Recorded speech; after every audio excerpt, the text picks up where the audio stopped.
Hello, my name is Lee Goetzinger. I am a third-year student in Anthropology and French, and I'm working with the Department of Anthropology and Dr. Katherine Chiou on a project titled Leveraging the Ethics Bowl Framework for Community-Driven and Inclusive AI Ethics Education in STEM.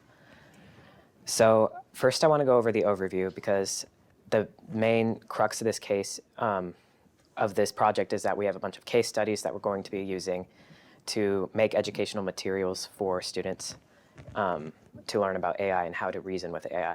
So first I'm going to go over the background in the next slide, and then we're going to go over the database creation, and then the case studies, and then our setbacks and next steps in the project.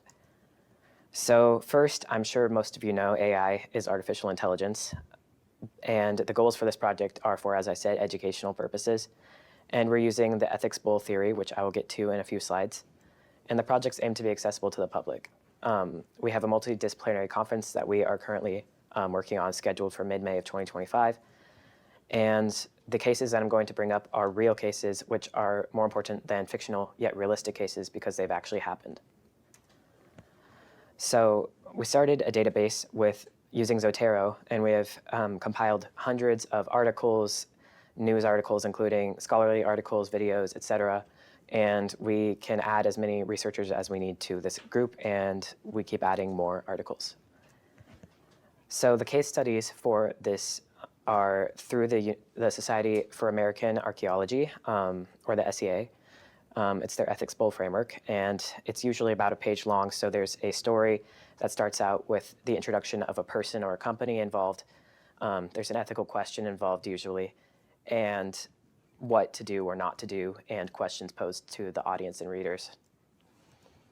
So the main part of this presentation is the 3 case studies I've selected to present on to highlight the importance of AI education. And recently, there has been a bunch of news about this AI school that has started in Texas and Florida called the Alpha School. And AI is completely teaching students instead of teachers. For 2 hours a day, students are taught by AI. And there are no teachers involved. They are not allowed to be hired by the schools. The Wharton School at the University of Pennsylvania warns that this may create an inhibition of learning, but the founders of the school have the counter-argument that this allows for students to be more creative because in the remainder of the hours of their school day, they're able to make projects and talk to each other and just figure out other things not related to their core curriculum. So here are some pictures from one of the articles of students using AI learning. They're usually plugged in with headphones to the computers and given different tasks to do by the AI. And the founder of this school believes that the model of schooling is revolutionary and will help with the new generation's learning because many people have been stunted by COVID-19, and a lot of young kids have been apparently reacting well to this style of teaching. That the founder notes that they're in the top 2% of schools in the country, and even parents have testified that their students love this school and that they're thriving because they get to learn at their own pace. Now, many warn that this can inhibit learning, such as the Wharton School, but others have mentioned that the $40,000 per year tuition is insane, and it's too much to be taught at a school that's only 2 hours a day of AI learning, with the rest being workshops on different things like sports and public speaking and all that. So the main question we have here is it too early to implement an AI learning system? AI has only been in the public eye for not very long. So should educators give their duty of teaching to AI, which learns from humans? It seems a little bit counterintuitive.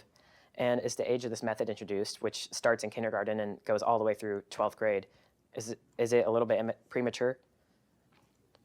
The second case is quite different. It's talking about a Netflix true crime documentary in which they used AI imagery, likely AI imagery. They haven't confirmed whether or not it is, but it involves Jennifer Pan. She hired hitmen to kill her parents in 2010, and she's having a retrial currently in the Supreme Court of Canada. But the thing is, with the retrial, the jurors originally didn't have enough information about the case, so they weren't able to make an accurate decision. So the appeal for the trial was granted, and there's a new trial. But this begs the question, if there are AI images being used and other AI-produced items that cannot be real, does this twist the public perception, including the jurors' perception of what did and didn't happen in the real world? We have some pictures from the documentary, which are circled in red because the source says that there are mangled hands and fingers, misshapen facial features, morphed objects in the background, and a far too long front tooth on the right. So some people say that the already distortive nature of documentaries is being abused in this way, and that AI is just too much for this sort of thing, especially when it's currently being talked about and actually very important to keeping someone in jail who murdered their parents. And the producers of this documentary, What Jennifer Did, are still in hot water over it. There hasn't been a lawsuit yet, like the other two case studies, but it's not great. And is it respectful to the victims? Is it going to change people's perceptions? And the final case study is actually related to United Healthcare. They have used this AI model called NH-Predict, and two deceased plaintiffs' estates made a class action lawsuit against UHC and its affiliates because of the 90% error rate, causing them to not get the care they needed and die. So this, here's some data. This AI system has allegedly a 90% error rate and will reject elderly patients' requests for UHC to cover their health care, such as in nursing homes or large surgeries, et cetera. And this denial of care often leads to people draining all of their life savings and often dying prematurely, even though they could have been saved due to UHC not helping them. And UHC will punish employees who do not work with the AI framework. They will punish them with large repercussions, and their main cause is for UHC to gain more money from not having to pay for these issues. And we've seen this happen with recent legislation in like different healthcare systems, talking about how the healthcare professionals the people who work at the companies can dictate what the healthcare professionals do and cover. And I recently saw that there was the assassination of the UHC CEO on Wednesday.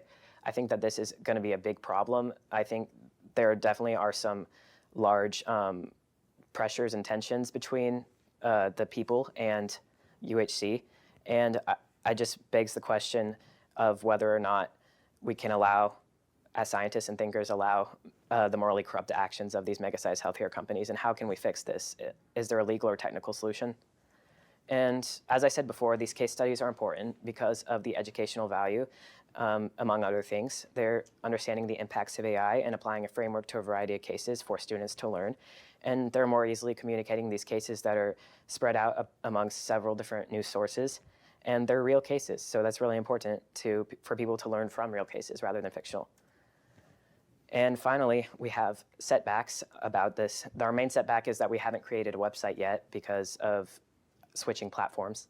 But mostly we need to adapt more case studies from the database and get more sources, create more educational materials for students, and finish the conference in May. These are my sources. Thanks. Questions? The state of Alabama this January will begin a revision of the K-12 digital literacy computer science standards. AI will be a big part of that. If you had a chance to offer one piece of advice to the committee who will be revising those standards, and this will reflect all of the students all across the state, what would be your advice in terms of AI and ethics that you think should be a part of those standards? I think with it being such a new field, people are still trying to figure that out. But I do think that people should, especially the board, should be reading different news articles, case studies, and trying to figure out ethically what is good and what is bad. And hopefully this can help them even figure that out. But I think they should be looking at sources. So I think it was on slide 11, you mentioned with the United Healthcare statistic, there was a 90% error rate. Do you think that's true, and are there any ways that you can confirm that? So oddly, when I was looking at sources online, I couldn't find any corroboration that it was 90% inaccurate. However, several different news sources have reported it as being inaccurate, and I couldn't find any statistics via other companies, citing against UHC. So I thought that was quite interesting, and I wasn't sure if UHC had a part in like suppressing that in some way. But from what I can tell, since 99% of the time they do deny them once they repeal them, there's probably something going on there that could be close to 90%. So AI seems to really be like all over right now. Do you feel like this is a hot topic among tech-related news right now?